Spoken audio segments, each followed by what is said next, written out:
Example problem 9 reads, if the density of liquid dilaudid is 1.20 grams per milliliter and a doctor has ordered 2 milligrams of IV pain medicine for a post-op patient, how many milliliters of dilaudid should the nurse prepare for injection? So the problem tells us that we have a density of 1.20 grams per milliliter, that we have a mass of 2 milligrams, and that we're looking for milliliters, which we know is a unit of volume. So just doing a quick unit check here, you can see that mass is not in its correct units. If you look at the units for density, it has to be in units of grams per milliliter. So we have to convert milligrams to grams. We're going from something with a prefix to a base unit, and that will be a single step conversion.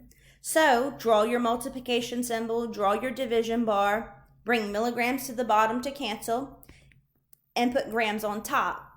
You give the 1 to the thing with the prefix and the metric system constant to the base unit. So milli cancels and you're left with grams. And so in your calculator, you should write 2 times 1 times 10 to the minus third. And that will equal 0.002 grams.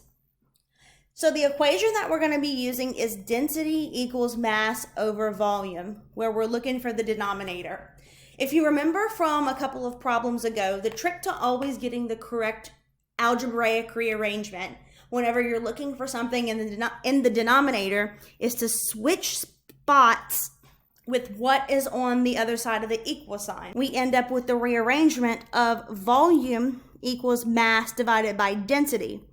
And so now we can just plug in what we've calculated, 0.002 grams divided by what we were given, 1.20 grams per milliliter, and put that into our calculator. So you can see where grams cancel and you're left in milliliters. So 0.002 divided by 1.2 equals a volume of approximately 0.0016 bar milliliters.